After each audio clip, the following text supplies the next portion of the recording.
Saludos de parte de Grant Thornton en Costa Rica, su servidor Steven Oviedo. El día de hoy vamos a desarrollar el webinar titulado Bases para el diseño de una matriz de riesgo en prevención de lavado de dinero. Para eso el día de hoy tendremos a dos expositores, Alejandro Jiménez, director de Advisory de Grant Thornton Costa Rica, y Raimundo Pelayo, socio Advisory de Grant Thornton México. Antes de iniciar, recordarles que somos una empresa de 58 años de experiencia en el mercado costarricense en la que ofrecemos soluciones personalizadas a través de un servicio de alta calidad. Nos especializamos en tema de impuestos, auditoría legal, precios de transferencia, aduanas, comercio exterior y consultoría en capital humano. También recordarles de hoy en 8 días, el jueves 10 de junio a las 10 de la mañana, tendremos el tema incrementos injustificados de patrimonio en procesos de fiscalización de sociedades inactivas. Esto a cargo de don Carlos Morales, socio de impuestos ilegal, junto con Dilana Barrientos, gerente de impuestos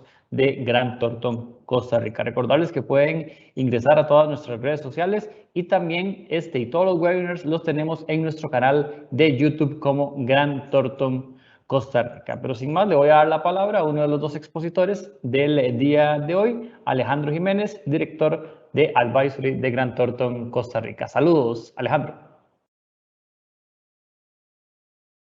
Buenos días, Steven, y buenos días a todos los que nos acompañan.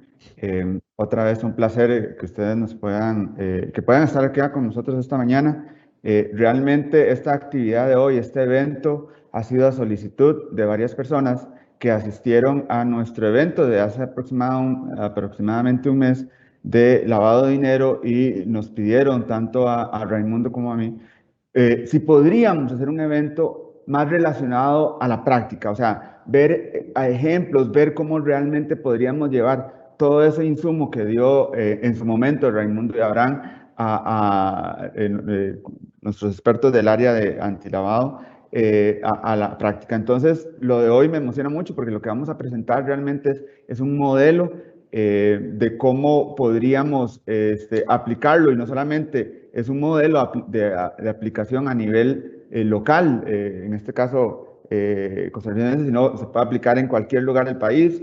Ellos lo han aplicado con mucho éxito en México y sabiendo que México es un buen referente a nivel mundial acerca de las políticas antilavado de dinero, pues no me extraña que sea un modelo bastante atractivo para nosotros poder analizarlo y aplicarlo acá. Bueno, no sé, antes de seguir continuando, también quisiera darle la palabra a Raimundo para que hiciera la introducción inicial también de esta exposición. Raimundo. ¿Qué tal? ¿Cómo están? Pues muchas gracias nuevamente por la invitación. Creo que este es un foro que se ha venido solicitando. Hemos estado dando muchas pláticas al respecto. Sabemos que el tema del enfoque basado en riesgo siempre ha sido pues, una situación delicada de entender, complicada de ejecutar y sobre todo requiere mucho soporte técnico constante para que no quedemos fuera de un modelo exitoso. Ciertamente lo que vamos a ver ahorita en esta plática, vamos a ver teoría muy breve. Retomando algunos conceptos que ya hemos venido platicando y vamos a terminar con un Excel y llamo Excel no por la preferencia del programa, sino por una hoja de cálculo que nos va a permitir saber cómo funciona, cómo lo podemos estar ejecutando y sobre todo cómo podemos estarlo utilizando ya directamente en nuestras entidades.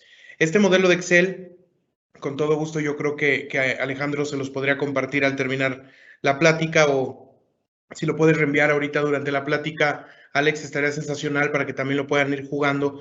La intención de ese modelo es para que ustedes puedan experimentar cómo funcionaría en sus negocios. Vamos a hacer ciertamente un esquema simulado. Vamos a ir atendiendo algunas dudas. Pido, por favor, que en esta ocasión les dejemos el micrófono abierto por si alguien tiene alguna duda, inmediatamente levante la mano, me la deje saber y la podamos atender. Pero también les pido responsabilidad en que tengan sus micrófonos cerrados. Si no los podemos tener cerrados, entonces pues ya tendríamos que hacerlo a través del chat, lo que no me gustaría, realmente me gustaría que tuviéramos interacción y eso creo que nos va a nutrir bastante, ¿no? Entonces, yo creo que es momento de empezar, tenemos un poquito contado el tiempo, es un tema bastante amplio y desde mi punto de vista pues creo que debemos de tomarlo con con seriedad en el estricto sentido de que esta información nos pueda ayudar a dar el primer paso para generar un modelo de riesgo en nuestra entidad. Entonces, denme oportunidad de compartirles mi pantalla, mi presentación.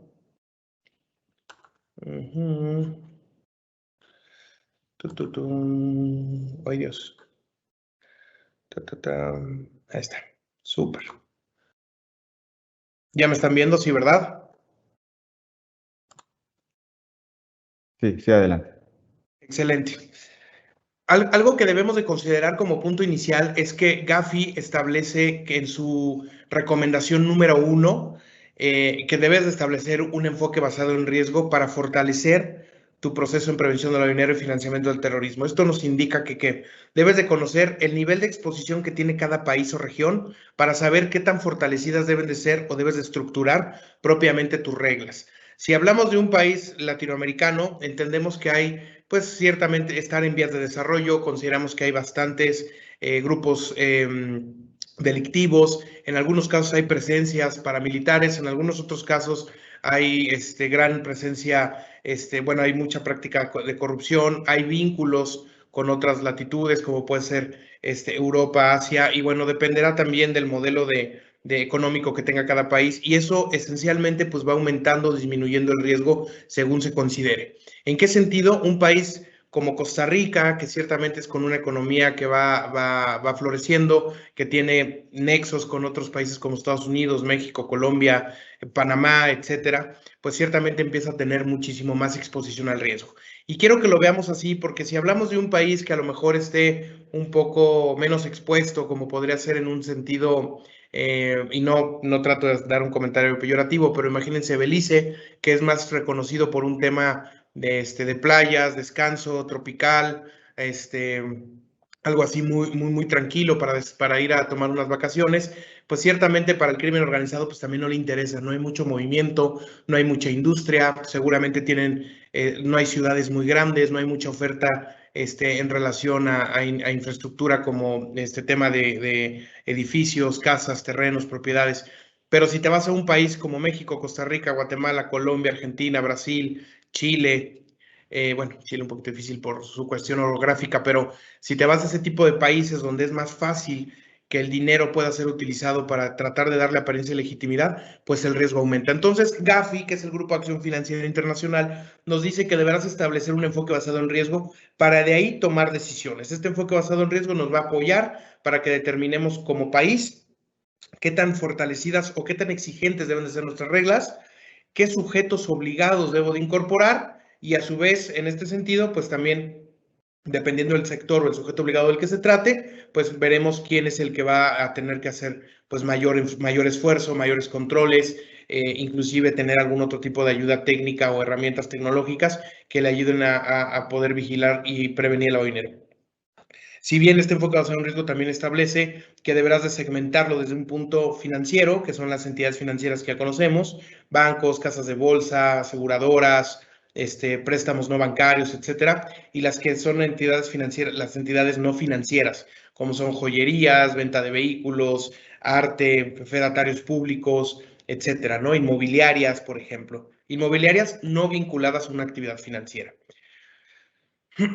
Es necesario que consideremos que esta parte del enfoque basado en riesgo establece algunos puntos, una evaluación de riesgo que deberás considerar y deberás propiamente implementar para que tú lo puedas desarrollar de una manera muchísimo más fluida, ¿no?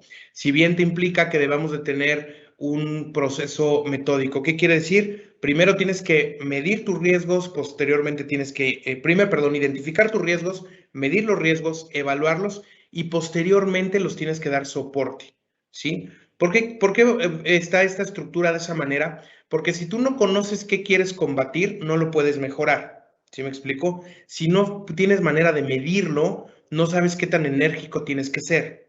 Y voy a poner un ejemplo quizá un poco simple, ¿no? Si yo sé que en una carretera mojada voy en un vehículo con llantas lisas, estoy convencido que me puedo deslizar y puedo tener un accidente. Pero si yo me doy cuenta que tengo llantas lisas y tengo la forma de ponerle llantas con dibujo nuevo, unas llantas nuevas, pues eso me va a ayudar a mitigar el riesgo en gran medida. No lo vuelve cero, pero sí me ayuda a que yo no pueda tener un accidente o que el accidente se pueda evitar, ¿ok? Sí me puedo derrapar, pero puede quizá que tome control del vehículo y evite un accidente. Entonces, si yo puedo revisar o identificar qué estoy enfrentando, puedo identificar y analizar cómo puedo contrarrestarlo. Ese es un enfoque basado en riesgo activo, ¿ok? Los riesgos siempre van a ser cambiantes, los riesgos siempre van a estar en movimiento, nuestro enfoque basado en riesgos, nuestro modelo de riesgo tiene que estar todo el tiempo adaptándose. Y veámoslo también como el agua. El riesgo es el agua, ¿no? Si el agua encuentra una fisura, se va a filtrar y se va a salir y va a buscar otro depósito.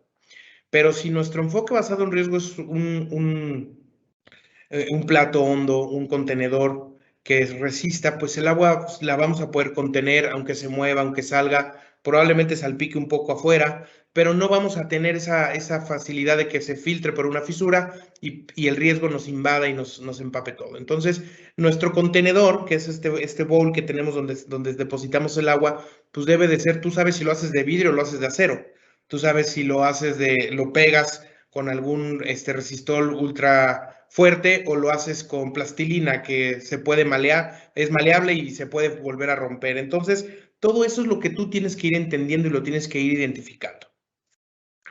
¿Cómo se establece el tema propio en la cuestión del riesgo según un país? Se debe de tener un análisis propio, de un análisis de evaluación de riesgos de cada región o país. Estoy convencido que Gafilat, Gafi y algunos otros organismos internacionales tienen muy bien definido cómo está estructurado México, Guatemala, Belice, El Salvador, Honduras, Costa Rica, Panamá, etcétera, etcétera, etcétera. Sobre todo por el nivel de exposición que tiene. Es necesario que revisemos los estudios y las estadísticas que tenemos en cada país para nosotros determinar qué tan expuestos estamos. ¿Y por qué hacemos una mención aquí? Por ejemplo, en México tenemos algo que se llama la Guía para la Evaluación Nacional de Riesgos, que se publica en 2013, y esto nos dice, oye, en México hay presencias de cárteles de la droga, hay crimen organizado, hay corrupción, hay delitos de cuello blanco, hay trata de personas, pues propiamente todos los delitos financieros que están involucrados.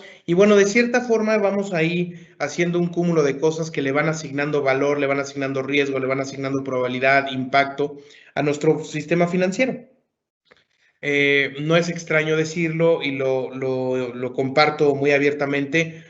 México es un país de alto riesgo para el tema del lavado de dinero. Es un país bombardeado todo el tiempo, es un país que tiene un sistema financiero, un sector financiero muy activo. Tenemos 18 sectores en México, de todos tipos, ¿no? Desde el bancario hasta préstamos personales, no, préstamos directos que se hacen de manera no presencial, o sea, a través de plataformas digitales, casas de cambio, centros cambiarios, bueno, una serie de cosas que evidentemente van apegados pues al tamaño del país, a cómo está nuestro modelo propio de comercio, cómo está nuestra cuestión geográfica, nuestra cuestión de nuestra idiosincrasia, nuestras necesidades.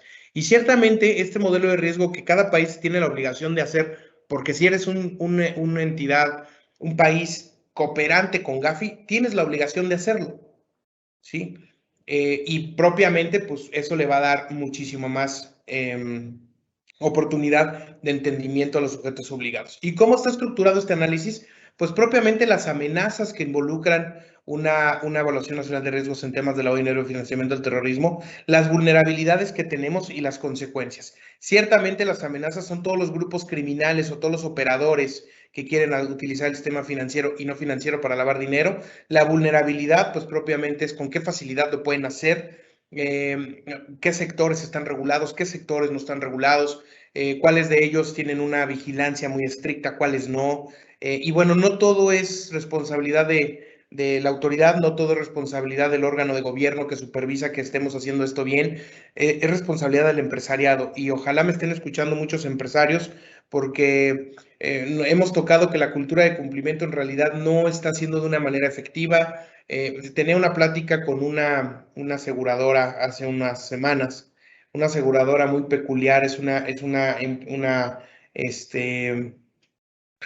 una empresa que asegura propiedad, es una empresa que asegura, es la única en México, por ejemplo, y le da servicios principalmente a los extranjeros que desean vivir o invertir en un bien raíz aquí en México. Entonces les digo, oye, ¿tú crees que tiene riesgo tu negocio? Y me dicen, no, para nada, casi nadie me conoce. Dije, oye, pero es que si dices que del 100% de los extranjeros que no tienen nacionalidad o forma de comprobar residencia en México o su nacionalidad, porque hay gente que tiene doble nacionalidad, si tú eres el único que les puede brindar ese servicio para dotarlos de alguna oportunidad de compra,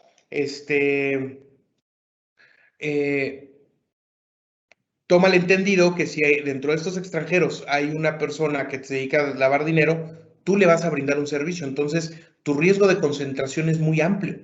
Eres el único que vende ese servicio de protección patrimonial. Entonces, ciertamente es necesario que identifiquemos si tengo la obligación de hacerlo y con qué nivel de esfuerzo. Este empresario con el que me entrevisté me dice, no, es que yo no lavo dinero, yo los conozco, se les filtra, se les visita, inclusive hay visitan en su país de residencia. Perfecto, eso está súper bien, pero es que eso lo estás haciendo con el objetivo de saber que el cuate no te engañe con que puede pagar la propiedad, pero no estás vigilando que el dinero de donde viene es legal. Tú das por hecho que por ser extranjero es una persona pues fiable, y no lo veo así. Y para esto, métanse a internet, hay un caso que es el caso de la banda de la Riviera Maya, donde ciertamente tenemos ahí pues un tema de crimen organizado internacional, robo de tarjetas, datos de tarjetas de débito y crédito a través de cajeros de bancos bien establecidos. Y bueno, este señor, se llama Florian, Florencio en español, ¿no?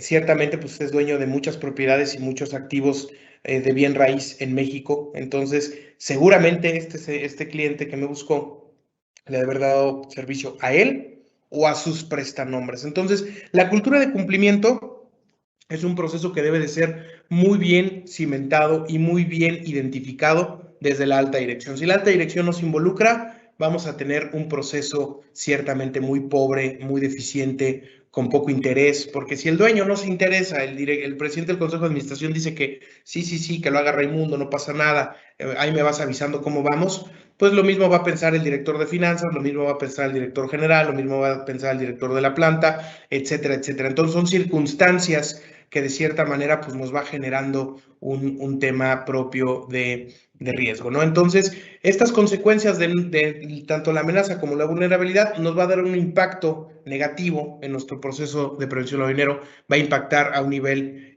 país, a un nivel región, a un nivel sector económico empresarial, y así sucesivamente irá invadiendo, y como lo mencioné, imagínense un contenedor de agua con una fisura, ciertamente el agua va a empezar a mojar todo y todo se empieza a hacer ahí pues un lodazal, ¿no?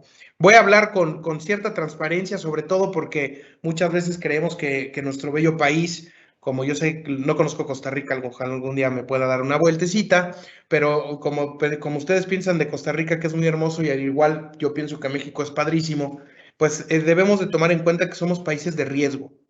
No somos Suiza, no somos Dinamarca, no somos Finlandia, somos un país que está siendo bombardeado todo el tiempo por el crimen organizado, por falta de seriedad de las autoridades, por falta de seriedad del empresariado, por la cercanía con ciertos sectores productivos. En México, por ejemplo, trata de personas, tráfico de estupefacientes, producción de estupefacientes, y bueno, ciertamente algunos insumos para generar piratería, artículos clonados, artículos falsos, te imaginarás todo, ¿no? La corrupción, delitos de cuello blanco, bueno, ustedes saben. Seguramente Costa Rica y el resto de los países de América tienen problemas muy similares.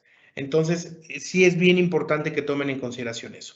Posterior a lo siguiente, tenemos cómo se compone un enfoque basado en riesgo. La primera parte, pues, es el diseño. Este diseño hay que establecer una metodología. ¿Cómo voy a identificar mis riesgos? ¿Cómo los voy a diseñar? ¿Cómo voy a saber a qué me enfrento? ¿Sí? ¿Cómo voy a saber cómo los contrarresto? Posterior a esto viene una implementación. ¿Cómo he hecho andar mi proceso de riesgo? ¿Cómo ¿cómo hago mi bowl, contenedor de agua, más fuerte? ¿Cómo lo hago? O en qué parte debe de tener las agarraderas? ¿O cómo le hago para que no se me resbale y se rompa? ¿O qué pasa si el agua se pone muy caliente o el agua se pone muy fría? Entonces, esa implementación me va a ayudar a establecer ciertamente ahí un tema, pues un poquito más congruente con el riesgo que estoy enfrentando, ¿no?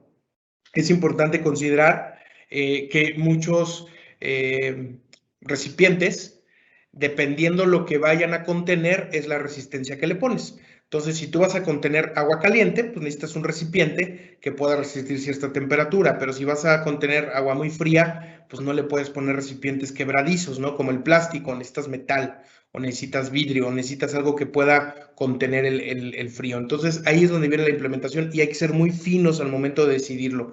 Posteriormente viene la valoración. La valoración ciertamente es estar monitoreando todo el tiempo que mi diseño y mi implementación estén en tiempo, estén funcionando, que no se me esté saliendo algo por ahí. Y les pongo un ejemplo. Imagínate tú que le pones las agarraderas de metal a tu contenedor de metal, pero el agua es caliente. Entonces, pues las agarraderas cuando lo quieras sostener, pues se van a calentar y no lo vas a poder agarrar. Entonces, ¿ustedes de qué creen que podrían poner las agarraderas? ¿De qué material podrían ponerlo? Los escucho.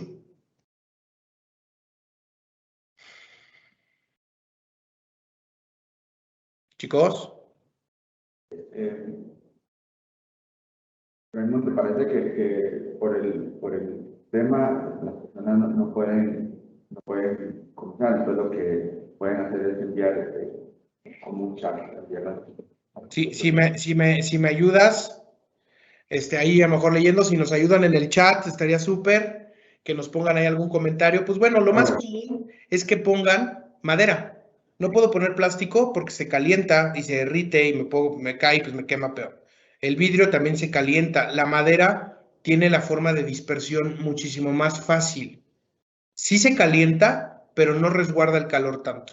Entonces, por eso muchos artículos de hierro para hacer parrilladas, para hacer algún tipo que utilicen fuego, que se calienten mucho, pues traen madera, porque la madera dispersa el calor más fácilmente. Entonces, esa es la forma en cómo tenemos que estar evaluando cómo funciona nuestro modelo de riesgo. No podemos lo tenemos que estar modificando. Si en algún momento entendemos que el agua es muy fría, pues tendremos que verificar qué elementos agregamos a nuestro contenedor para que no lo vaya a romper, no lo vaya a quebrar. Y no sé si ustedes hayan en algún momento metido una botella de plástico al refrigerador, al congelador precisamente. Cuando se te olvidó, la quieres sacar, una botella de agua, una botella simple de agua de cualquier tienda, si tú ves cuando la sacas, la botella ya se deformó, porque el agua tiende a expandirse cuando se congela. Entonces, si tú pones un artículo de plástico con agua helada, lo va a congelar y lo va a romper. Entonces, esa es la importancia de verificar. ¿Cómo hago un diseño? Bien lo mencionamos, en la parte superior es identificar los elementos de riesgo. En la parte inferior vamos a encontrar del lado derecho, hay que medirlos, hay que saber qué voy a medir, cómo lo voy a medir. Y del lado izquierdo, pues los mitigantes. ¿Qué voy a hacer para los riesgos que identifiqué y ya medí? ¿Cómo los voy a contrarrestar? Algo que es muy interesante es que debemos de conocer nuestro modelo de negocio. Si yo no conozco mi modelo de negocio, si yo no identifico mi modelo de negocio, pues voy a estar pues propiamente haciendo trabajo, retrabajando, reprocesando, presentando información no precisa y eso pues nos va a tomar tiempo, nos va a costar dinero, probablemente haya desinterés y sea un proyecto que se abandone y no lleguemos a un resultado adecuado. ¿Por qué conocer el modelo de negocio? Porque aunque yo pueda hacer un banco, el banco color rojo, y a lo mejor Alejandro es el banco color azul, pues los dos tenemos tarjetas de crédito, los dos tenemos préstamos bancarios, tenemos ahorro, chequera, etcétera, etcétera. Pero su modelo de negocio y el mío es diferente, la manera de hacer el onboarding de clientes es diferente, la manera de cómo atiendo en sucursal es diferente, las medidas de seguridad para accesar a mi cajero automático es distinta, y ciertamente los protocolos propios de autenticación de identidad, pues cada uno tiene la fórmula mágica, la fórmula secreta para poder determinar cómo accesar a estos servicios. Entonces, esos temas pues ciertamente pues deben de ser muy puntuales, debes de ser muy exacto de qué hago. Y más allá de esto, si bien los dos tenemos tarjetas de crédito, a lo mejor en el banco de Alejandro, él dice, ¿sabes qué? Mi tarjeta de crédito no está diseñada para abogados, pero sí está diseñada para, sí está diseñada para contadores, diseñada para ingenieros, pero para abogados no. Entonces, ahí ya hay peculiaridades en tu modelo de negocio. Entonces, bien interesante, bien importante que lo podamos identificar. ¿Cómo se mide este riesgo? Pues obviamente vamos a hacer vamos a tener que establecer un método que nos permita verificar datos cuantitativos, o sea, de datos duros, de números y datos cualitativos. Tengo que hacer un mix. Y podemos adicionar algo que nosotros le llamamos el criterio experto. ¿Qué es el criterio experto? Lo que sabes que sí o sí, pues tiene un riesgo inherente por el hecho de existir. Y les voy a poner un ejemplo. Cuando hablamos propiamente a lo mejor de minería, ¿no? La minería, híjole, hay un riesgo. El señor minero puede ser muy amable, puede ser padrísimo, tiene otros negocios, pero el hecho de ser minero en Latinoamérica es un tema muy delicado. ¿Por qué? Porque regularmente las minas están controladas por el crimen organizado. Y el crimen organizado está haciendo mucho énfasis en utilizarlos de pantalla o de empresas fachada para transferir recursos de un punto a otro. Recordemos el tráfico de oro que se genera fuertemente en la parte de Centroamérica, Sudamérica, Colombia, Venezuela, ¿no?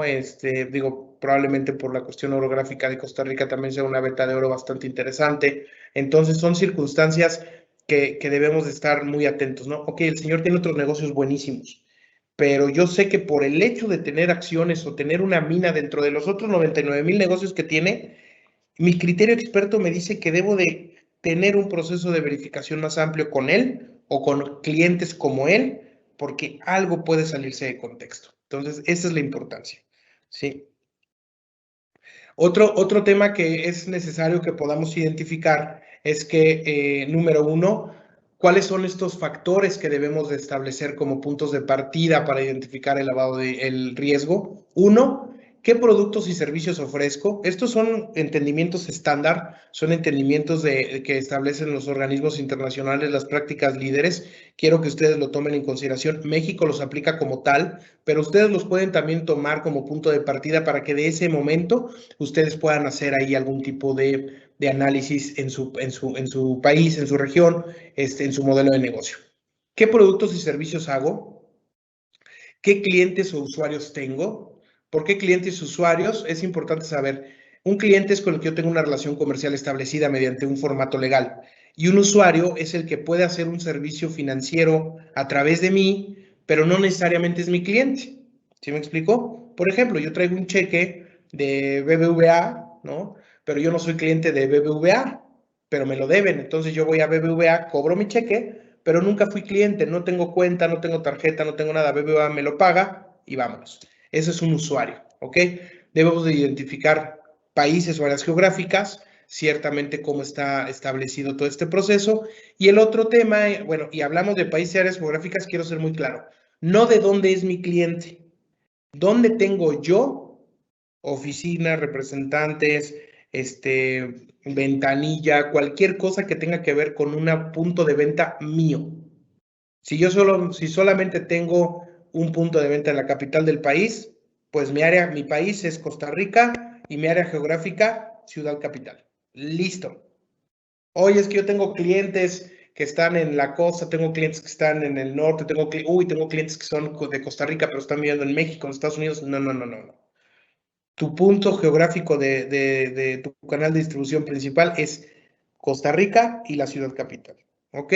Digo, si tienes en todas las partes, todas las poblaciones, todas las ciudades de Costa Rica, pues tienes que agregar todas, ¿no?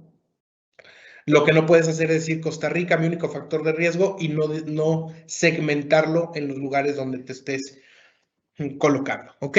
Y posteriormente, pues viene todo este proceso de canal de envío, distribución y transacciones, que es identificar cómo funciona la operativa de tu negocio. Cómo te pagan, cómo pagas, cómo te llega la información, cómo te llegan los pagos, etcétera. Y bueno, ciertamente, ¿cómo vas a establecer qué es lo que ha pasado en tu negocio? Oye, en esta región pagan mucho en efectivo, por acá pagan en dólares, por aquí pagan en colones, por aquí colones y efectivo, por aquí tarjeta y colones. O sea, toda esa información que es totalmente cuantitativa la debes de obtener pues de tu base de datos. Pero es necesario tener una base de datos consolidada y fortalecida. Si tienes una base de datos pésima, mala, segmentada, que tiene controles ciertamente manuales, pues ahí nos estamos yendo que ese es un riesgo inherente en tu negocio que tienes que también implementar y tienes que mitigar de alguna manera. ¿Ok? Posteriormente hay que establecer pues algunos, como lo veníamos mencionando, factores internos que no dependen tanto del modelo de negocio establecido, sino cómo se comporta tu negocio con lo que ya está en marcha, con tu operativa ficta, con lo que estás haciendo, con lo que estás generando todos los días. ¿Ok?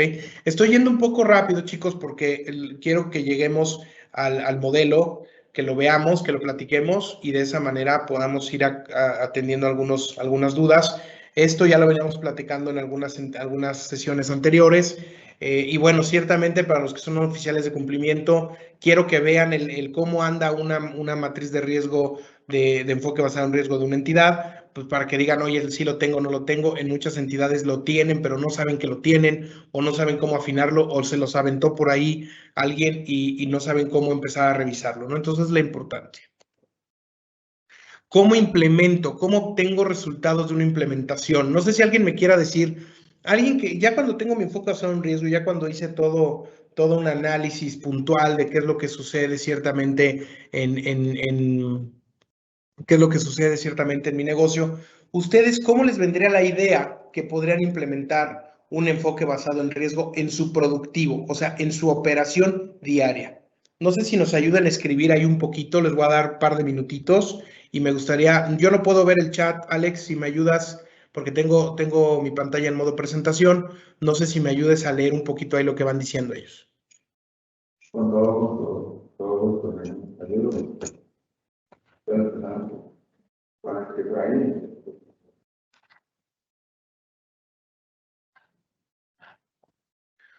Sin pena, chicos, lo pueden ir poniendo.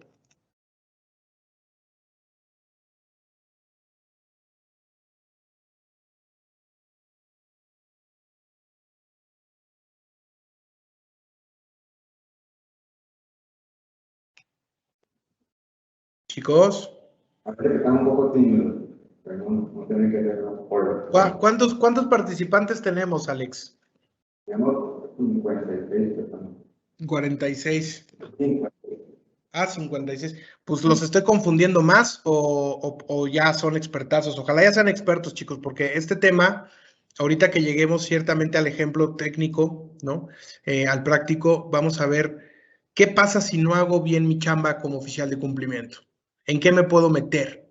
Y sobre todo, ahí no hay vuelta para atrás, no hay, y es que yo no sabía. No sabías porque no hiciste bien tu trabajo. Por eso no sabías. Y voy a hablar así de duro porque algo que nos ha fortalecido mucho en la práctica como tal, pues ciertamente es la transparencia con que arrojamos resultados cuando medimos si un enfoque basado en riesgo es efectivo o no.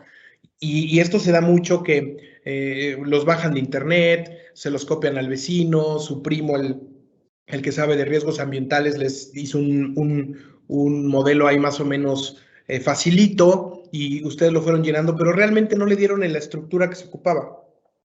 ¿Cómo implemento un enfoque basado en riesgo? ¿Cómo lo veo en mi productivo? Una vez que yo determiné el riesgo que representa mi entidad, ¿sí? Ese factor, ese número, ese dato se convierte en mi nuevo cero.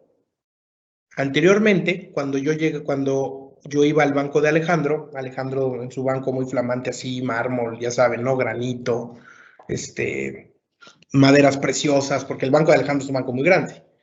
Entonces, yo me acercaba a él y me decía, hasta que yo no le daba información, él no podría asignarme un riesgo, porque no sabía de qué le iba a tratar. Con el enfoque basado en riesgo, agregas el riesgo de exposición que tiene la entidad, se lo sumas al riesgo inherente del cliente. ¿Sí me explicó?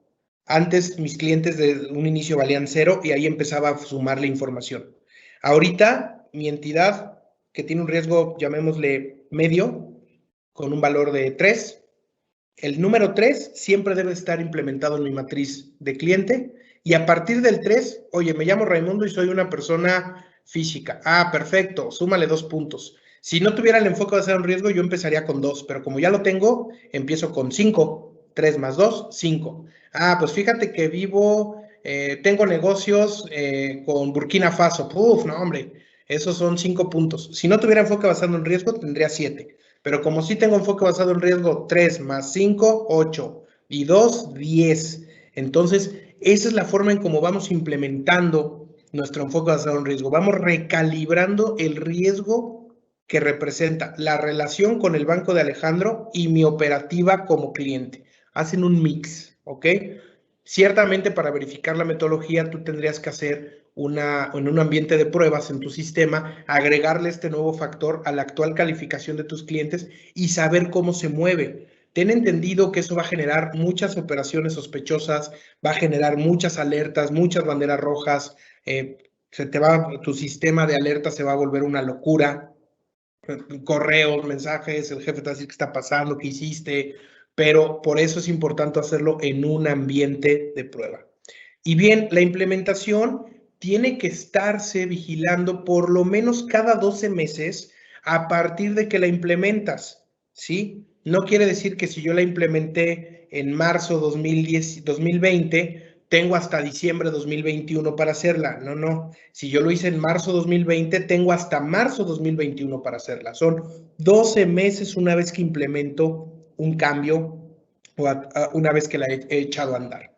No sé si alguien tenga alguna duda, estamos casi por terminar la parte teórica, me gustaría que podamos hacer ahí una serie de preguntas si es que existen y ciertamente pues de esa manera entrar en materia ya cuestión técnica.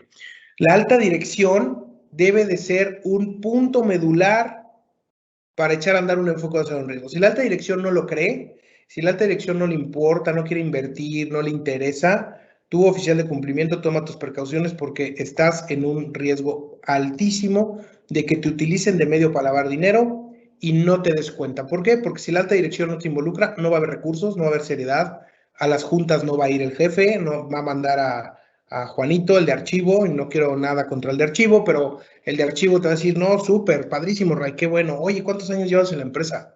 No, pues 10 años, oh, qué bien, a ver qué día vamos a comer algo. Pero si va el directivo y, señores, tomen nota, por favor, quiero que cada uno me dé un resultado, quiero que me explique cómo afectaría sus áreas comerciales, sus áreas operativas, para que de ahí Raimundo pueda tomar una decisión y podamos tener un enfoque de riesgo preciso a nuestra entidad. El interés es diferente. ¿Sí me explicó? Entonces, es muy importante. Recordemos que si tenemos una vez que hemos implementado un enfoque basado en riesgo, hemos mitigado nuestro riesgo y hemos establecido políticas para prevenirlo, vamos a tener un valor residual que tiene un nivel de riesgo medio, una tolerancia aceptable que tiene un riesgo bajo y un nivel de tolerancia no aceptable es cuando ciertamente el riesgo supera mis controles, supera mi toma de decisiones. Y les voy a poner un ejemplo. Imagínense ustedes que son una empresa que presta dinero. Tienen préstamos importantes con empresarios y un día un empresario llega y les paga en oro. Oro, lingotes, así lingotes de oro, ¿no? ¿Ustedes tomarían el pago? El oro es la moneda de cambio del mundo, ¿eh? Quien piense que es el dólar, pues no, es el oro. El oro es el que nunca pierde valor. En realidad el oro sí es el que mueve los tipos de cambio del colón dólar, peso dólar, dólar euro, ¿Quién tiene más oro, Europa o Estados Unidos? Y por eso, obviamente Europa, porque es un cúmulo de países, pero eso es lo que mueve los tipos de cambio, ¿no? Entonces, ¿ustedes tomarían el pago en oro? Me gustaría leerlos, porque si no, mejor vamos a poner una película y les explicamos cómo funciona el tema de PLD.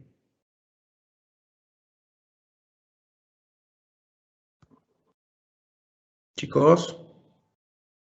No, todavía estamos. No fue que estén dando la película. Sí, hay una película muy buena que se llama la de la lavandería. Pero bueno, si tú tomas el oro y no estás preparado para administrar un recurso en oro, ten por seguro que te lo van a robar. Probablemente sea sea oro obtenido de manera ilícita, porque como no estás preparado para tomar oro, no sabes cómo verificar su procedencia. No sabes si el oro debe venir sellado, debe traer un número de serie, un proceso de importación, debe tener algún documento, pero como no sabes, si tú dijiste, ay, oro, ¿no? Ya la hice, me voy a mandar a hacer un mueble de oro así padrísimo para mi oficina. Pero no te das cuenta que ese nivel de riesgo al que te estás exponiendo está superando todos tus controles, todos. Los está dejando obsoletos. Y tú ya hasta te metiste acá. ¿Cuánto vale el kilo de oro? $4,500 por 1,000 kilos. No, ya, este cuate me pagó de más. Sí, te lo tomo. Entonces, ¿estás preparado para tomar oro? Mi respuesta es no. Raimundo, de hecho aquí estamos recibiendo un comentario de un asistente donde dice no aceptaríamos el pago en oro, no es un medio de pago aceptado. Dice luego, solo si está establecido así en mi manual y conforme a mi modelo de negocio. Exacto. Muy bien, muy bien. Es interesante saber qué medida vas a tomar antes de tener esa decisión. Pum, me apego a mi política. Conozco mi negocio, sé la repercusión, no tengo las facilidades para verificar el oro, ¿cómo lo mido? Es más, para recibir el oro tengo que tener un proceso para verificar su pureza. Si no sé la pureza del oro, pues a mí me entregas, miren aquí en la oficinita donde estoy, voy a hacer un ejemplo, y ahí me traes esta pelota, esta bola. Hombre, oro de mejor calidad. No soy inexperto, no sé si esto realmente es oro. Parece oro porque pesa, pero ¿realmente será oro? No tengo la forma de comprobar, ni su origen, ni de quién era, ni si se internó de forma legal al país, etcétera, etcétera, ¿no? Entonces es bien interesante que lo tomen en cuenta. Mucha gente dirá, agárralo, que nos pague, ten cuidado, ¿no? Bueno, bien lo comentamos, la implementación, una vez que detecto riesgos nuevos, modelos de negocio nuevos, cambios regulatorios o que he abierto una sucursal nueva en algún punto, cerré una sucursal, cerré una línea de negocio, absorbí una empresa nueva, una empresa más pequeña que la mía, o me fusioné, pero yo quedo al mando del tema de riesgos. En ese proceso tengo que actualizar mi modelo de riesgo. Y, insisto, tiene que estarse vigilando de una forma continua, de una forma contundente, de una forma metódica, para evitar sesgos, para evitar fisuras, para evitar cualquier tipo de riesgo. ¿Ok?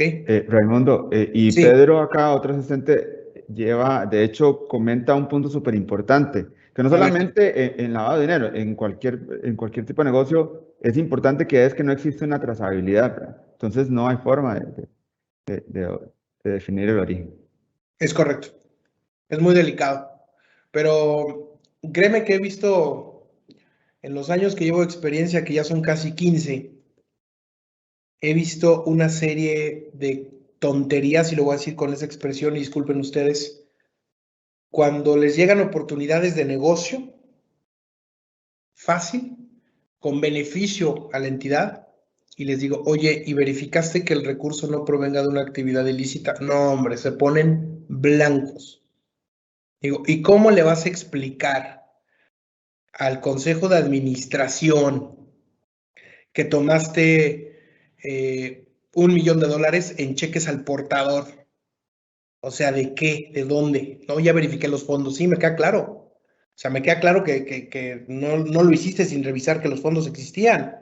Mi pregunta es, ¿de quién es ese dinero? Ah, del de esta cuenta. Sí, ese señor, ¿quién es? No lo conoces. O sea, he visto casos de película que ni te imaginas, ¿no? Entonces es muy delicado el tema de no enfrentar los riesgos de una manera puntual y adecuada. Bueno, algo que bien mencionamos aquí, la alta dirección, si nada más recibe el documento, no lo chequea, no se involucra, no le habla al oficial, no le habla al experto, oye, mano, ¿cómo ves? ¿Qué pasó? Etcétera, no lo consulta con sus asesores y nada más lo firma, híjole, no, pues peor, ¿no? Entonces, ¿Cuál es el objetivo? Propiamente, pues que revisemos que el modelo de negocio esté bien establecido, que implemente mejoras de operación y que tengamos un modelo de estrategias de cómo atenderlo. La gestión de riesgos tiene que estar monitoreando y actualizando de manera constante, y la consecuencia, pues una mitigación e inversión propiamente en el negocio que nos va a permitir hacer un negocio seguro, confiable para clientes, proveedores, colaboradores, empleados. Porque estar en una empresa que no tiene un riesgo de negocio bien definido, bien medido y que implemente controles previos, pues por eso yo les pregunto, ¿ustedes qué opinan? Bueno, es un caso que se sonó en todo el mundo, el caso de HSBC. Este banco, pues muchas veces tiene más mala fama que lo que realmente hace, pero el no haber hecho una gestión de riesgo adecuada para prevenir lo que sucedió, pues le dio un riesgo reputacional altísimo que el día de hoy, pues es incalculable. Un plan de corrección ciertamente es alinear los procesos, que estén todo el tiempo funcionando, que no haya ninguno que ande suelto por ahí, y tiene que haber un monitoreo continuo, preciso, comprometido con las áreas, y evitar los sesgos. Muchas veces los riesgos de taller, los sesgos que genera todo este proceso, muchas veces se hace automático y no te estás dando cuenta que nada más le diste reenviar y no revisaste. Es adecuado que de manera periódica busquen un tercero, busquen un experto externo que les ayude a verificar que su modelo de riesgos de negocio de EBR está bien calibrado, bien diseñado, que está funcionando, que no se le está escapando nada, porque hemos encontrado en algunos casos y a nivel bancario que hemos tenido oportunidad de trabajar, donde le digo, oye, ¿ya verificaste que este producto ya no lo vendes? ¿O ya te diste cuenta que dices que tienes 1,487 sucursales, pero eso era en el 2017? Hoy tienes 4,600 sucursales en el 2020. Digo 2020 porque el proyecto fue en 2020. Y no las cuantificaste y no las calificaste. Entonces tu modelo de riesgo ya está obsoleto. Entonces es interesante cómo van pasando ahí las cosas. Y bueno, ciertamente cómo se establece todo. Aquí hay un mapa de cómo debe de estar involucrado el diseño de un enfoque basado en riesgo. Me encantaría por ahí que lo compartieran con los asistentes, Alejandro. Y bueno, la intención de un enfoque basado en riesgo es establecer medidas adecuadas a nuestro modelo de negocio, a nuestro sistema financiero, a nuestro país, nuestra región, nuestro modelo, nuestras exigencias de la autoridad, porque eso va a coadyuvar a que no seamos utilizados de medio para lavar dinero. Y si nos están metiendo gol, nos demos cuenta. Recordemos que no somos cazadelincuentes, ni mucho menos estamos verificando, estamos persiguiendo a la gente de a ver qué hace, dónde depositó ese dinero. Ciertamente la información que hace con nosotros, tenemos que procesarla con calidad y reportarla con calidad. Si cuando la información nos llega no la utilizamos de una manera adecuada y no la procesamos de una manera adecuada, el oficial de cumplimiento no puede tomar decisiones, no le puedes dar información puntual a los órganos de gobierno que se encargan de supervisarlo, no le llega a la unidad de inteligencia financiera información, no la compartimos con otros países, y a lo mejor el caso de estos señores de la banda de la Riviera Maya, de este señor Florencio, español, yo creo que si las personas que le vendían casas o las personas donde hacía sus operaciones financieras no bancarias hubieran tenido un foco hacia un riesgo más adecuado, a lo mejor hubieran detectado que era algo de riesgo alto, hubieran enviado información y a lo mejor en vez de haberlo agarrado hace unos meses, lo hubieran agarrado hace años, ¿no? Y no hubiera existido un quebranto económico en muchos lugares. Entonces, esa es la importancia. No perdamos el delito de la escena. Ok, les platico. ¿Qué es lo que tenemos que establecer? ¿Cómo funciona un enfoque basado en riesgo ya en tema técnico? Lo primero que tenemos que establecer es los criterios que utilizaré y que voy a medir para saber mi nivel de exposición, ¿ok? Voy a ir moviendo como ustedes lo van viendo aquí, donde dice clientes, jurisdicción, productos, canales de distribución, ¿ok? Ciertamente estos criterios que yo diseño o estos criterios que yo decido, que tomo, que son, insisto, el estándar internacional, yo debo de darles una ponderación en el lado, en la última columna del lado derecho donde dice ponderación. Tú decides qué tan importante para ti es el factor clientes, qué tan importante es para ti el factor jurisdicción, lo mismo el factor producto o servicio y lo mismo canal de distribución. Si ustedes se fijan en este modelo, que es una empresa que da préstamos, el tema de clientes, o sea, el tipo de cliente que tiene, es el que mayor peso da. El 35% de su 100, si ustedes se fijan y ven la parte inferior de mi pantalla, donde regularmente sacas el promedio de un factor, dice que esta ponderación vale 100. Tú vas a decidir cómo la distribuyes. Ahí viene también el criterio experto. El criterio experto es un tema muy importante que deben de tomar en cuenta. ¿Por qué clientes? ¿A qué me dedico? ¿Ok? Soy una empresa que da préstamo sobre nómina, o sea, un préstamo sobre mi salario, sobre mi sueldo, que me lo retira directamente mi empleador, o soy alguien que da un préstamo al consumo. ¿Qué quiere decir? Que yo voy en la calle, veo préstamos Alejandro Jiménez S.A., entro y me da un préstamo con mi pasaporte y mi linda sonrisa. Entonces, ¿qué riesgo estoy evaluando más? ¿Sí me explico? Esa es la importancia. Bueno, una vez que yo tengo estos, sé que voy a medir y sé el nivel de riesgo, el nivel de importancia que le voy a asignar, eso me va a dar como resultado un nivel de riesgo total de mi empresa. Llamémosle riesgo empresa, ¿ok? Del lado derecho ustedes van a poder ver un mapa de calor que cada uno de los factores que estoy midiendo pues tiene un riesgo pues ciertamente diferente. Como pueden ver en la parte de clientes, pues es un riesgo pues más o menos aceptable. Ya pasándonos al color amarillo estamos en nivel bajo, pasando a medio. Jurisdicciones nivel medio. Producto pues nivel bajo, canal de distribución nivel un poquito empezando el nivel medio. Y la empresa en general tiene un nivel medio, como lo pueden ver acá, ¿ok? Ahora vámonos a la información, la carnita, ¿qué es lo que me da? ¿Qué es lo que tenemos? Ciertamente es necesario que nosotros podamos sacar información de manera puntual, ¿no? Es decir, ¿cuántos clientes tengo? ¿Cuántos de ellos son de nacionalidad costarricense? ¿Cuántos son extranjeros? ¿Cuántos son personas físicas? ¿Cuántos son personas jurídicas? ¿Cuántos son PEPs o asimilados PEPs? ¿Sí? Ciertamente tenemos que tener de manera muy directa el tema propio de cómo está estructurada nuestra cartera, ¿ok? De ahí me voy, oye, ¿y cuáles son las actividades principalmente declaradas de mis clientes?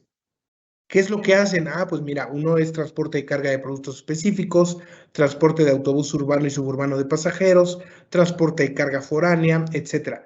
Lo más común es tomar los 10 más declarados por nuestros clientes, ¿ok? Esta empresa da préstamos sobre vehículos, camiones de transporte, camiones de carga. Entonces, ciertamente esto nos va a dar por ahí un panorama un poquito más amplio de cómo se va fragmentando nuestra cartera. De ahí, ¿qué es lo que hacemos? Oye, ¿me puedes decir de los productos que yo tengo, cómo se va estructurando en función a mi persona física, persona jurídica y dónde regularmente se dan estos servicios? ¿Ok? 5 principales sectores donde comercializo este servicio. Y aquí estamos viendo cada uno de ellos, ¿ok? Nos va dando más información hoy el crédito simple, el arrendamiento financiero, cómo van agregándose a mi cartera de clientes y a la región en la que me encuentre, ¿ok? De ahí nos vamos. Oye, ¿y cuáles son los principales distribuidores que utilizan mis clientes? Ah, bueno, pues los más importantes, Pacific Central Truck Center, distribuidora de autos y camiones Zamora, etcétera. Son distribuidores que pertenecen a mi red de distribución, no son de mi propiedad, pero venden mis productos y tengo un representante ahí. ¿Sí me explico? Y justamente vemos la concentración que tienen. Ubicación geográfica, ¿ok?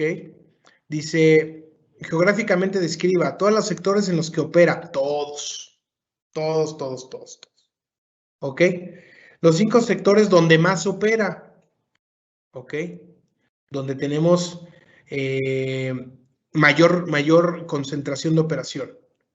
Y todos los países donde opera. No, pues Costa Rica, ¿no? O sea, a lo mejor es una empresa costarricense que está también en Panamá, que está en México, pero aquí por lo que vemos solamente está en Costa Rica. Posteriormente, tenemos que identificar lo siguiente. Clasifica, bueno, aquí son colones, ¿va? Pero clasifica tu canal de distribución y operativo. ¿Qué es lo que haces? De toda tu concentración de clientes, de toda tu concentración operativa, ¿cómo está concentrado? El efectivo colones, aquí debe decir colones, vamos a poner una vez. Es el 0.38% de mi operativa, pero cuando hablamos de transferencias nacionales es el 95.47%. Y yo les pregunto, por tener poca presencia de efectivo, ¿el riesgo es menor? Me gustaría escucharlos, pero en verdad que tengamos chance de escucharlos porque a veces creo que nada más le estamos hablando Alejandro y yo.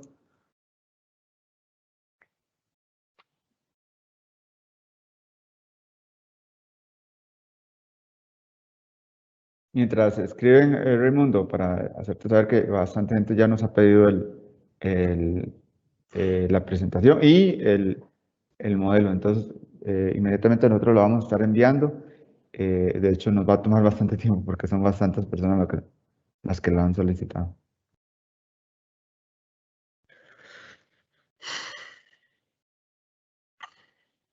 Nadie, ¿verdad? No, todavía no, si quieres continúa y yo luego te hago saber cuando ellos ya nos escriben.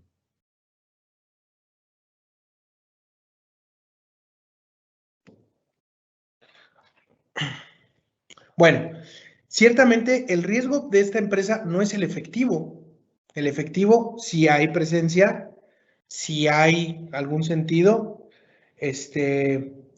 y bueno, ciertamente sí tenemos que medir ese riesgo. El riesgo es menor, el impacto es menor, la frecuencia probablemente sea menor, pero donde debo de focalizar mis esfuerzos es aquí. Donde debo focalizar mis esfuerzos es aquí en cheques. Lo demás es significativo. No quiere decir que no me interese, pero es con quien puedo quizás ser un poco menos estricto en el control. ¿El efectivo es riesgoso? Sí, hay que saberlo tratar.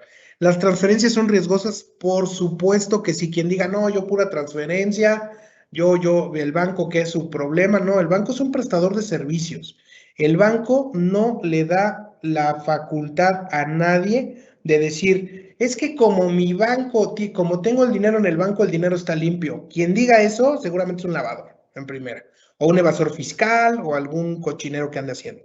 Porque el banco es un prestador de servicios. Él no le da un calificativo al dinero de decir, como es transferencia, el dinero está limpio.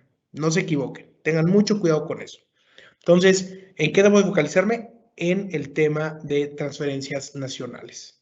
Origen, destino, propietario real de recursos, beneficiario final, fideicomisos, estructuras corporativas muy gruesas que no me permita saber quién es el verdadero dueño de los recursos. Y se los pongo así. Imagínense que yo le hago los pagos a través de mi cuenta del banco Alejandro Jiménez S.A., institución de banca, pero cuando preguntan, oye, Raimundo, vemos que la transferencia viene de Corporativo Los Tres Amigos de Latinoamérica Inc., situada en Curazao. Pues sí, o sea, sí, te pagué a través de esa cuenta. Pero al tú no poder ver quién es el verdadero propietario de esa empresa situada en Curazao que utiliza una cuenta que abrió en el Banco de Costa Rica de Alejandro Jiménez, pues tu riesgo es grandísimo, altísimo. Es más, creo que Curazao lo acaban de meter a la lista negra, si no me equivoco. Creo, hubo una actualización por ahí, no conozco Curazao, dicen que está padrísimo, si alguien conoce, pues pásame el tip de cómo llegar sin pisar Venezuela y estaría sensacional. Bueno, este consolidado y esta operativa es la que nos va, es la que el consolidado, perdón, es el resultado de la interpretación de la operativa. ¿Cómo interpreto la operación? La interpreto a través de matrices por cada una de las características. Por ejemplo, estamos en clientes. ¿Qué es lo que me dice? Oye, de mis clientes, ¿cuántos son nacionales? ¿Cuántos son persona políticamente expuesta nacional? ¿Cuántos persona políticamente expuesta extranjera? ¿Cuántos de ellos están vinculados a actividades de riesgo o de bajo, alto o medio riesgo? ¿Cuántos de ellos utilizan a terceros para identificarse o tienen un proveedor, un propietario real de recursos, etcétera? Y así viceversa. Entonces, es importante, interesante que podamos ir definiendo ese tema. ¿Cómo lo hacemos? Lo hacemos a través de promedios ponderados y lo hacemos a través también del criterio experto. Y quiero que vean algo. Dicen, oye, ¿por qué aquí hablando de un PEP, en la casilla donde dice no hay un PEP, ¿por qué tienes un 1? Porque ciertamente el no tener PEPs, o decir yo no trabajo con PEPs, no lo puedo poner como un nivel 0, porque yo no sé en qué momento alguno de mis clientes se va a convertir en una persona políticamente expuesta. Entonces, el decir que yo no trabajo con una persona políticamente expuesta, le voy a dar un valor de riesgo 1, para que tenga algún factor identificador que en su momento me pueda decir, ok, ¿estás tomando en cuenta que en algún momento puede haber un PEP? Sí. ¿Qué valor de riesgo le diste? 1. ¿Sí? Ciertamente nos vamos a actividad económica, hacemos exactamente lo mismo, verificamos en relación a qué se dedica cada una de las actividades. Digo, son un sinfín de actividades que están por ahí declaradas, ¿sí? Y bueno, pues sugerencia, por ejemplo, vemos aquí un ejemplo, ¿no? Extracción y beneficio de oro, plata y otros metales preciosos. ¿Riesgo alto? Claro que sí. Claro que sí. Compraventa de alimentos, bebidas y productos de tabaco. No es un sector muy utilizado por el crimen organizado ni nada por el estilo, entonces eso nos puede dar por ahí pues la facilidad de irlos segmentando en cuestión al riesgo. Y así sucesivamente a cada uno de los factores que estemos identificando por cada forma de cliente, ¿ok? Declara que actúa a nombre y cuenta propia. ¿Es riesgoso? Sí. ¿En qué factor? En 10. Tenemos un umbral de riesgo del 1 al 100, tomando del 1 al 30, bajo, 31, 59, medio, 60, no, perdón, 31, 69, medio, 70, 100 o más, alto, ¿ok? Entonces, por eso es, oye, pues si me está declarando quién es él y me está diciendo que trabaja a cuenta propia, pues tiene un nivel de riesgo bajo. Pero si me está diciendo que trabaja a nombre de un tercero, el nivel es medio. Necesito identificar para quién trabaja, a quién está representando. Y así, ciertamente, en cada uno de los factores. No sé si alguien tenga por ahí alguna duda respecto a cómo funciona o cómo deberíamos de estructurar esta matriz. Si ustedes se fijan, el principio de la ponderación y el valor de cada uno, esta matriz tiene su propio valor 100. ¿Sí me explicó? Ustedes lo pueden ver acá. Cada uno de los factores, nosotros le estamos dando una ponderación en base al criterio experto y al nivel de concentración, y eso nos va a determinar el número de información o de datos que van a estarse sumando de este lado. Si nosotros nos fijamos, ¿sí? Si nosotros nos fijamos, cada una de estas características tiene un valor inherente, tiene un riesgo. Dependerá de la ponderación el valor, el puntaje que le arroje, y eso nos va a dar como punto de partida, pues ciertamente una suma de factores que nos va a dar si es de bajo, medio o alto. No sé si alguien tenga alguna duda por ahí que nos quiera compartir, Alex, no sé si tengas por ahí el chat abierto. Sí, Raimundo, si querés te leo por aquí, nos dice Joana, no nos deja el apellido, pero si considero que disminuye mi exposición tener ingresos mayormente por transferencias. Esto no sé si está relacionado exactamente con lo que estás hablando, pero es uno de los puntos. Y también nos dice otro participante, ¿de dónde se sacan esos valores? ¿Es subjetivo o hay un manual que los determine, Raimundo? Perdón, se te cortó un poco, me quedé cuando estabas empezando. Ok, te lo repito con mucho gusto. Dice Sí. una de las preguntas es, ¿de dónde se sacan estos valores? ¿Es subjetivo o hay un manual que las determine para poder hacerlos? Claro. Y también nos decía Joana que sí considero que disminuye mi exposición tener ingresos mayormente por transferencias. Ok, en la primera pregunta. Estos factores, estos valores te los va a dar la estadística de cada país. Nosotros hicimos un análisis de los delitos financieros, hacemos un análisis de la presencia de crimen organizado. ¿Recuerdan cuando platicábamos del enfoque nacional de riesgo? Esta es la información que tenemos que obtener de fuentes formales, de fuentes oficiales de Costa Rica, de México, de Colombia, etcétera, para saber, oye, ¿qué tantos delitos relacionados a lavado de dinero están relacionados a un PEP extranjero en Costa Rica? ¿Qué tantos delitos están relacionados a un PEP extranjero un PEP nacional en Costa Rica? Y en función a eso, ¿sí? Tú le vas a dar, va a decir, ok, ¿y yo cuántos PEPs tengo en México, en Costa Rica como cliente? Pues uno, pues ponle un 1% de ponderación. Entonces, es necesario fortalecer el criterio experto del que realice este tipo de análisis con los datos cuantitativos, o sea, los datos duros, y los datos cualitativos. ¿Sí me explicó? Oye, hay muchos delitos de PEP nacional en Costa Rica, pero yo por política no tengo ningún cliente que sea considerado PEP. Y si se vuelve PEP, se termina la relación comercial con él y no se renueva el contrato. Ah, súper. Entonces tu riesgo disminuye, ¿ok? Esto lo va a determinar, no hay como una fórmula mágica para decir 1 más 1 da 2, porque puede ser 0.25 más 1.75 da 2, claro, pero ¿cómo llega a ese 0.25 y cómo llega a ese 1.75? Entonces, es necesario hacer un análisis muchísimo más profundo. La intención de este ejercicio es que ustedes puedan mapear cómo empezar a estructurar un enfoque basado en riesgo, cómo puedo utilizar una herramienta de este tipo para empezar a cuantificar el riesgo al que yo estoy expuesto. En la otra pregunta, donde dice, si disminuye el riesgo porque uso transferencia, yo contestaría con otra pregunta. ¿Disminuye solo por el hecho de que un tercero está haciendo tu labor de identificación o por qué disminuye? Porque sí, el riesgo lo puedes trasladar, pero para poderlo trasladar tienes que tener la certidumbre que este tercero está aplicando controles de prevención de dinero que se apeguen al riesgo que tú quieres detener. Sí, y se los pongo en este ejemplo.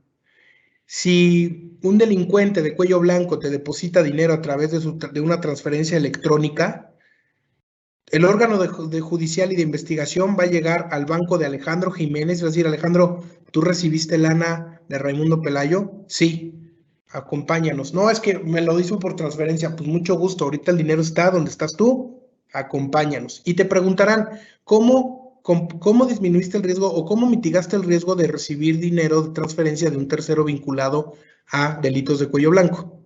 Si la respuesta es porque lo haces a través de un banco, tu modelo de riesgo no está siendo efectivo, porque estás trasladando y dándole la espalda a un riesgo que existe. ¿Sí me explico? No sé si existe otra por ahí.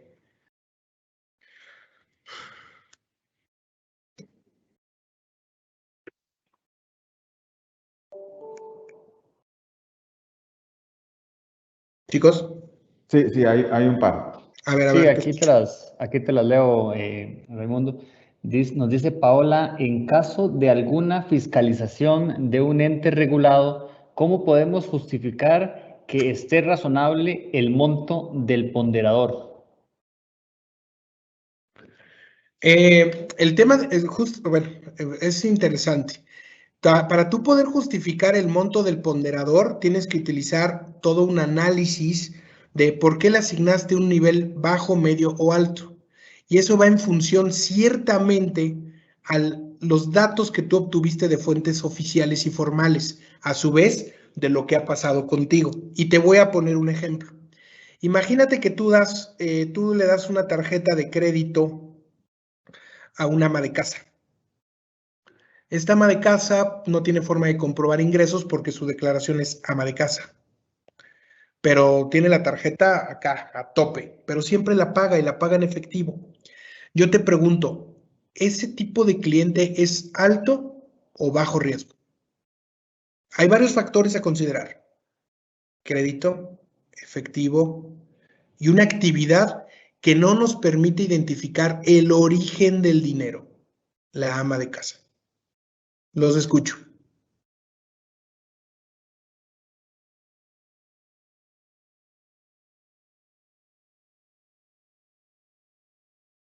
Chicos.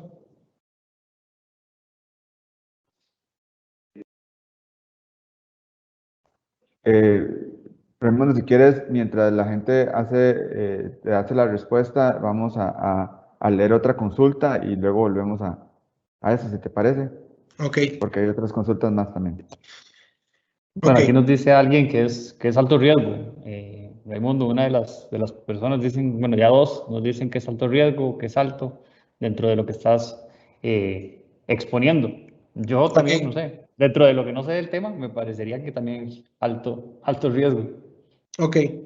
¿Por qué es alto riesgo? Uno, utilicé mi criterio experto al decir, no tengo forma de comprobar el origen real de los recursos, está utilizando efectivo y un crédito revolvente que es una tarjeta de crédito, que es crédito al consumo.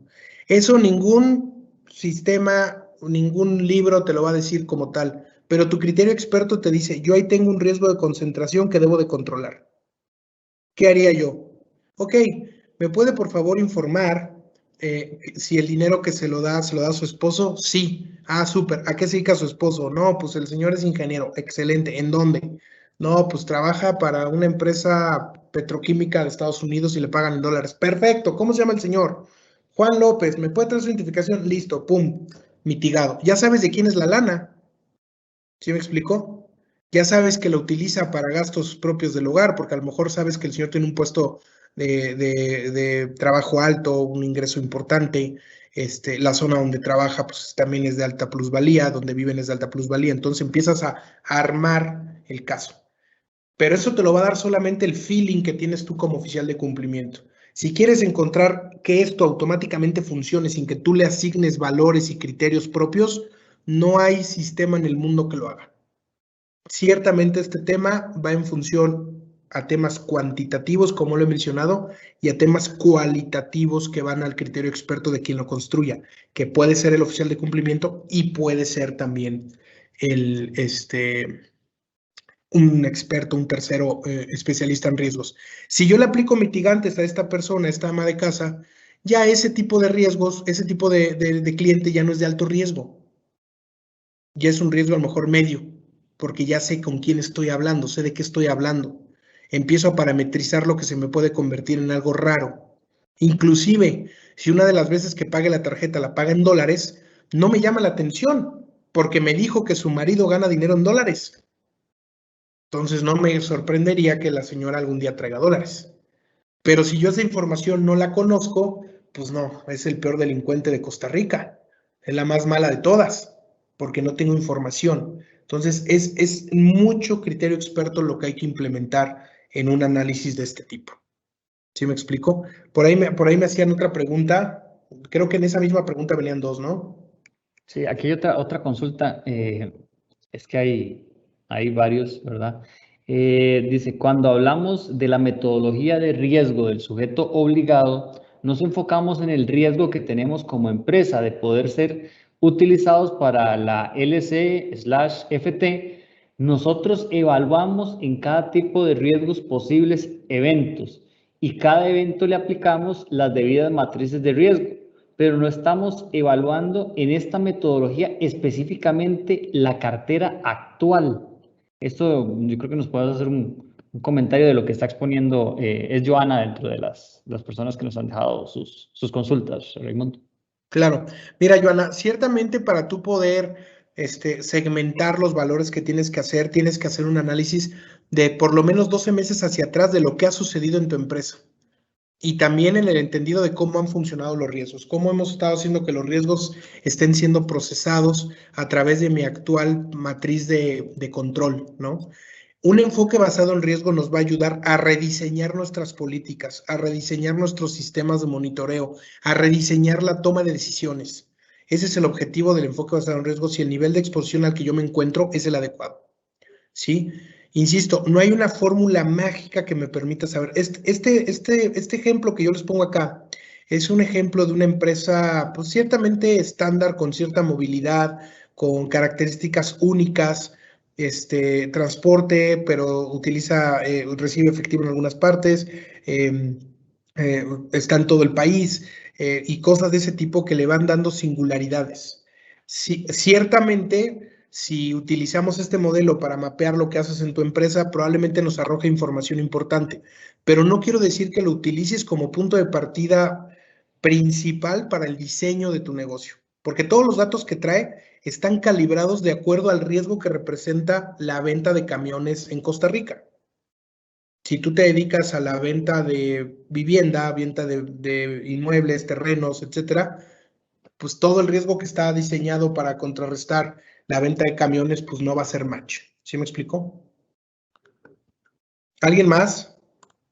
Sí, de hecho yo creo que esta pregunta de William Segura está relacionado con lo que estás hablando, Raimundo, porque dice, entiendo que esa matriz es global para la empresa, pero ¿cómo apruebo un negocio o relación comercial con un nuevo cliente?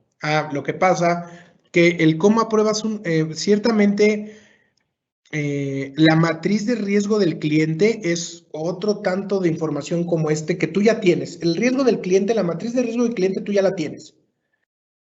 Lo que estamos haciendo es que este dato que tú ves aquí, este 30.14, tú se lo vas a poner a la matriz del riesgo del cliente. Se lo vas a agregar. ¿Sí me explico? Es por eso decía, es el nuevo cero.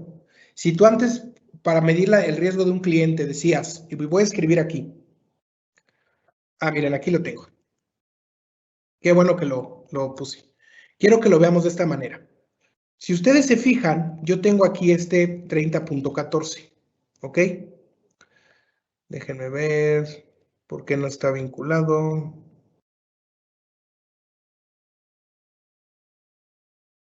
Ok, actividad económica. Listo. 30.14, ¿sale? Esta 30.14 es el mismo que tengo yo acá arriba, ¿sale? Es el riesgo empresa, es el resultado que hicimos. Si yo no tuviera ese 30.14, y le voy a poner 0, y aquí le voy a poner 40. Cuando un cliente llegaba conmigo, llegaba y me decía, oye, ¿a qué te dedicas? No, pues yo me dedico a ser profesor. ¿Y dónde vives? No, pues yo vivo en el norte de la ciudad capital. Súper. Soy persona políticamente expuesta y a su vez, pues voy a hacer operaciones con transferencia. Esos 4 factores, esas 4 cosas, yo las conozco hasta que el cliente me las dice. ¿Ok? Y en función a lo que me diga, pues va a ser el riesgo que yo le asigne, ¿sale? Para mí la actividad económica tiene un valor de 30 puntos, el domicilio 25 puntos, si es un PEP o no tiene 5 puntos y si hace transferencia tiene 40, ¿ok? Ahora, pero como yo ya hice un enfoque basado en riesgo, a mi matriz de riesgo de cliente, simplemente lo que hago es que le agrego esto, 30.14. Ese es mi factor. Oye, ¿y ese factor qué importancia va a tener dentro de mi matriz de riesgo? Pues para mí va a tener una importancia de 3%, pero evidentemente tengo que recalibrar las anteriores. ¿Sí me explicó? Entonces, este nuevo cliente, como aquí lo dice, este Raimundo Pelayo, tiene un factor de riesgo de 22.45 puntos, o sea, es de nivel de riesgo bajo. Si yo le quito el EBR, se lo quiero quitar nuevamente, este señor tiene 22 puntos de riesgo. ¿Sí me explico? Lo que tú no sabes esta información hasta que el propio cliente te la da. Esto es lo que pasa cuando no tienes EBR y cuando ya tienes EBR, 30.14. Cuando llega tu cliente nuevo, esto es lo que pasa. Tú dices, espérame, aquí va un 3 y aquí va un 37. ¿Ven? Tengas clientes o no tengas clientes, cualquier persona que te pida un crédito, su riesgo va a empezar a sumar a partir de 0.90. Todos, es el nuevo 0. Si yo aquí le pongo 0, porque ese dato no lo conocía, pues sí, hasta que Raimundo no me da información, no le puedo asignar un riesgo. Pero como yo ya me medí el riesgo al que estoy expuesto, todos mis clientes van a empezar en el 0.90. Entonces, si Raimundo de actividad económica le doy 20 puntos, ok, tiene 6.90. Si no tuviera EBR, solamente tiene 6. ¿Sí me explicó? Pero como ya tengo el EBR, ahora sé que vale 6.90. Lo mismo para domicilio, si le doy 20, otros 20 puntos. Y así sucesivamente. ¿Sí me explicó? Puede haber 40, puede haber 60, depende del riesgo al que se enfrente. Entonces, esa información para tú canalizarlo con un cliente es que el enfoque basado en riesgo se lo incorporas a la base de riesgo, a la matriz de riesgo del cliente que ya tenías. ¿Sí me explicó? Por eso les decía también que había que hacer una revisión en ambiente de pruebas, porque imagínate que tú tienes 100 clientes y les tienes que agregar este dato. En automático su calificación se va a cambiar, en automático. ¿Sí me explico?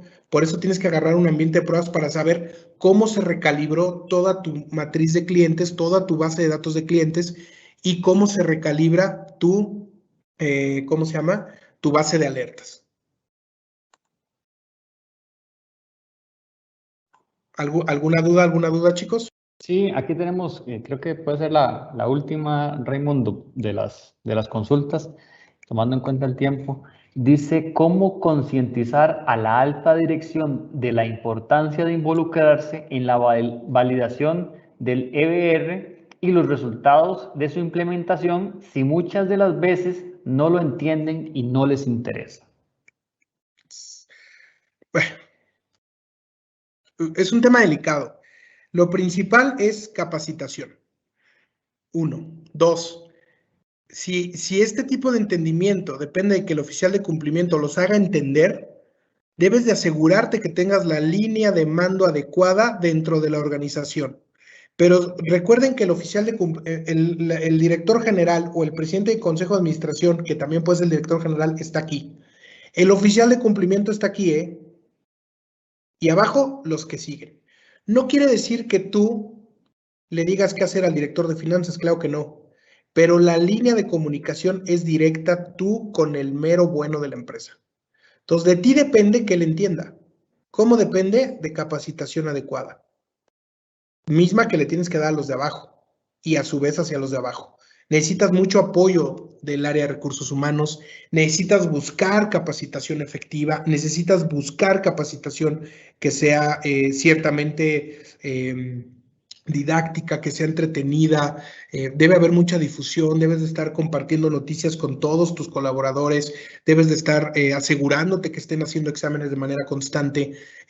De esta manera, el encargado, el dueño del negocio, el director, va a decir, oye, estoy cuidando mi negocio y quiero que todos los cuiden igual como lo cuido yo.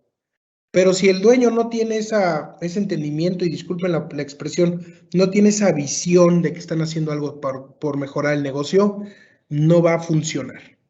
No lo va a tomar en cuenta, es un tema burocrático, es un tema corporativo, pues nada más es para estar pagándole más a los asesores y pues bueno, son una sinfín de actividades y circunstancias que evidentemente afectan el resultado de un buen enfoque basado en riesgo.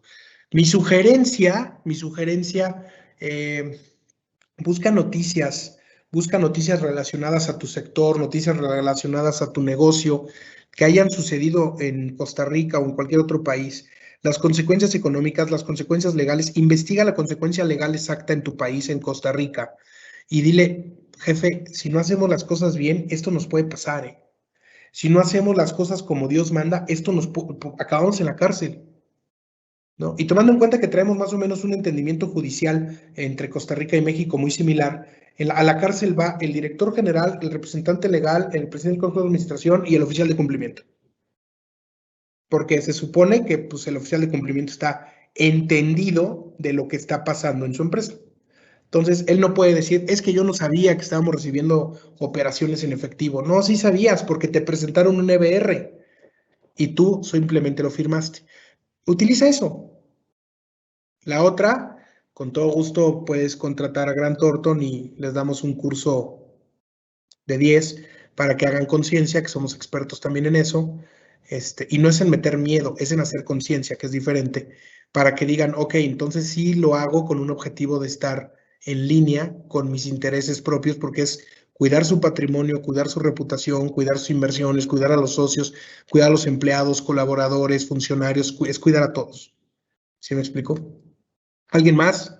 Raimundo, Raimundo, y tal vez para agregar a esto que estás, para agregar a esto que estás mencionando anteriormente, efectivamente, a partir inclusive ya del junio de 2019, está aprobada en Costa Rica la nueva ley que impone responsabilidad penal a las personas jurídicas, ¿verdad? Entonces, no solamente el hecho de que estas actividades se puedan dar, es una consideración ya ahora dentro de Costa Rica que puede llegar a penalmente afectar a las personas dentro de las empresas, sino que también a nosotros que trabajamos dentro de esas empresas. Entonces, la importancia de que nosotros nos cubramos en ese sentido. Claro, mira, eso que dices es interesante. Si bien ya de forma regulatoria está estrictamente recomendado que debe de haber capacitación constante, pues no hay para dónde moverse. Si tu jefe no lo quiere hacer, si el empresariado se rehúsa, ponles el ejemplo. Esto pasó en México de Shenli Yegón, creo que lo he dicho en varias pláticas. Shenli Yegón era un chinito, y perdón la expresión por decir chinito, porque parecía que no rompió un plato, ¿no? Y resulta que este cuate tenía toda una red de lavado de dinero gigantesca. No dudo que en Costa Rica haya tenido negocios. Se supone que había filtrado cerca de 4,000 millones de dólares. Es un mundo de dinero. Utilizó empresas en México de todo tipo, trabajó en los mejores bancos, fue cliente premium de muchas entidades financieras. Y muchos decían, es que esto a mí no me va a pasar. Cuando el señor llega y les toca la puerta, no sabían cómo quitárselo de encima. ¿Cómo le dices que no a un cliente que tiene todo en orden, pero que sensorialmente, o ese sexto sentido, sabes que trae algo chueco? ¿Cómo le dices que no? ¿Qué le dices? Entonces, utilicen ejemplos como esos que son reales. Y por eso les decía, no nos hagamos como que no sabemos. Somos países de alto riesgo y somos muy vulnerables. Es por eso que muchos de nosotros, México, Costa Rica, Colombia, Brasil, Argentina, Chile, Bolivia, bueno, Bolivia creo que no está, pero algunos otros países, Guatemala, Panamá, pues son países que están en listas no muy bien calificadas en temas de prevención al dinero. Somos países de alto riesgo. El que crea que no me va a pasar está en un grave problema de ceguera intencional. Porque el día que le pase, no va a tener ni la manera de poderse defender porque estructuralmente no hizo el deber ser, no hizo un EBR adecuado que le permitiera determinar políticas adecuadas, protocolos adecuados, controles adecuados. A lo mejor dentro de tu propio EBR identificas que solo el oficial de cumplimiento no es suficiente, ocupas más gente para empezar a filtrar información, etcétera, etcétera. Y resulta que nunca hiciste, no le tomaste importancia, y cuando se la quieres tomar ya no puedes, pues eso evidentemente genera un conflicto muy delicado en tu negocio.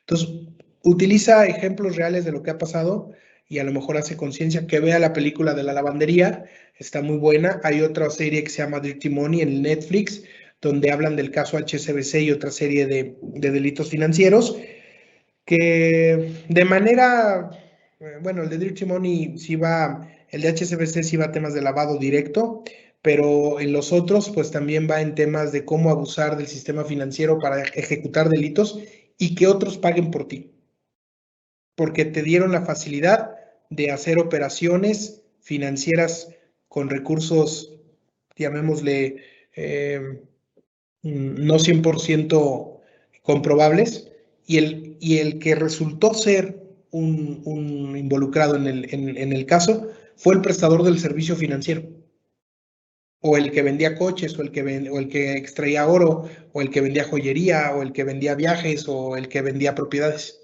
Oye, pues yo no sabía. No, es que no sabías porque no hiciste tu trabajo bien, porque no le diste los recursos al oficial, porque no entraste al curso, porque no aprobaste el manual, porque agarraste un manual que bajaste de internet, porque agarraste a Juanito López y asesores que pues medio le saben, en vez de agarrar a Grant Thornton, que son los buenos. ¿Sí me explico? Entonces son cosas que tienen una consecuencia el no un involucramiento adecuado. La capacitación es básica. Y justamente lo dice Basilea en sus 3 líneas de defensa. Basilea es quien establece los criterios prudenciales de administración de un banco a través de la banca central, del sistema financiero a través de Banco Central. Te dice, 1 es tu gente. Y para que tu gente haga bien las cosas, tiene que estar plenamente capacitada. Y tu gente se refiere a todos los niveles dentro de la empresa. 2 es el oficial de cumplimiento, que sea una persona del perfil adecuado y que tenga la preparación técnica y profesional y moral para poder llevar a cabo la chamba, el trabajo.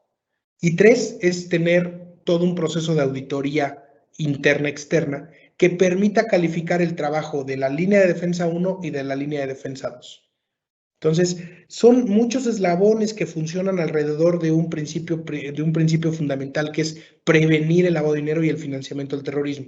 No lo puedes hacer de manera aislada. Ya me puse muy romántico, ¿no? Pero es que sí, cuando me dicen que el dueño no quiere entender, pues mi sugerencia, deja tus cosas, señor, contrátese a otro oficial, ahí nos vemos, porque el día que algo pase, tu oficial de cumplimiento es al primero que van a citar en el juzgado para saber qué pasó. Excelente, Raimundo. Vamos a ir cerrando ya el webinar del día de hoy con unas palabras de los expositores que tuvimos. Si quiere, empieza usted, Alejandro. Claro que sí. Bueno, creo que, y de hecho, la cantidad de correos que hemos recibido es importante y nos da una visión de que realmente es un tema bastante interesante para todos los asistentes. Recalcar la importancia de este tema que presentó hoy Raimundo, de la funcionalidad del modelo, de la aplicación, ya sea para empresas del sector financiero o no, principalmente por lo de la ley de responsabilidad penal, ¿verdad? De las personas jurídicas contra lo que se denomina los cohechos domésticos, soborno transnacional y otros delitos, como se lee la ley. ¿Por qué? Porque realmente esto llega a tener una repercusión penal, no solamente si es una empresa mayor, una empresa grande, también empresas pymes. En empresas pymes la multa puede ir de 30 a 200 salarios. En empresas transnacionales o empresas grandes puede ir hasta los 10.000 salarios bases y pérdida de beneficios fiscales estatales, de pérdida de beneficios fiscales, ya no van a poder participar en concursos públicos. O sea, hay un impacto importante al no seguir una adecuada política en ese sentido. Y bueno, parte de lo que prevé esta ley es una reducción de las penas hacia un 40% si las empresas desde su propio, vamos a ver, desde adentro ya toman las previsiones, ya la persona jurídica denuncia el hecho delictivo o la empresa ha adoptado modelos como este que está mostrando Raimundo para modelos de organización y prevención de delitos. Entonces, la importancia del tema que estamos mostrando hoy, espero que les haya gustado. Yo les voy a estar escribiendo próximamente con la presentación y el modelo, y muchas gracias por asistir. Gracias, Alejandro. Raimundo, las palabras de cierre con respecto al webinar y el tema que hemos tenido el día de hoy. Muchas gracias. Digo, yo creo que lo que comenta Alejandro es muy interesante. Veo las preguntas también, que hay mucho interés en saber, oye, ¿cómo hago las cosas bien? ¿Cómo llego a este resultado? ¿Cómo logro tener una herramienta funcional que me ayude a tomar decisiones? Ciertamente es necesario que se pongan a investigar cuál es la situación delictiva que tienen hoy en Costa Rica, cuál es la situación que se prevalece, cuál es la participación del gobierno. Toda esa información tiene que ser estrictamente pública, porque eso les va a permitir que ustedes puedan desarrollar un enfoque basado en riesgo. He tenido la oportunidad de trabajar ahí en algunos conversatorios con Alejandro respecto a esta ley que se publicó hace poco en temas de lavado, cómo están tomando muy en serio el enfoque basado en riesgo. Si no tengo un enfoque basado en riesgo previo al diseño de mis políticas y controles, voy a hacer algo no adecuado para tomar decisiones. Entonces, bien lo dijo ahorita, no importa el tamaño de tu negocio, no importa el interés financiero que tengas, simplemente cuando alguien trata de lavar dinero a través de una institución legalmente establecida, contigo puede hacer un poquito y con el de enfrente otro tanto y así viceversa. Es una serie de eslabones que al final conjuntan para lograr un objetivo criminal. Mi sugerencia, investiguen, documentense, busquen capacitación de alto perfil. En Grant Thornton tenemos todas las herramientas necesarias para que ustedes puedan perfilar, ya sea de manera sola al oficial de cumplimiento, perfilar a su equipo hacia un entendimiento más amplio y también a la alta dirección para involucrarlos. Los podemos ayudar sin ningún problema. Y bueno, también sigan muy de cerca en redes sociales a la Gafi, sigan en redes sociales a Grupo de Egmont, Basilea, Wolfsberg, dan información muy importante respecto a cómo tratar a nivel jurisdiccional a cada país, cada región, los temas de lavado. Estén en comunicación constante con su órgano de justicia, con su órgano de revisión financiera, que les va a dar también mucha información de mucha utilidad. Alejandro, Steven, muchísimas gracias nuevamente por la invitación. Estoy convencido que de aquí van a salir muchas dudas. Me pongo a sus órdenes y nuevamente un gusto saludarlos desde México y a ver qué día ahora sí ya me toca ir a Costa Rica a darme una vueltecita, ¿no?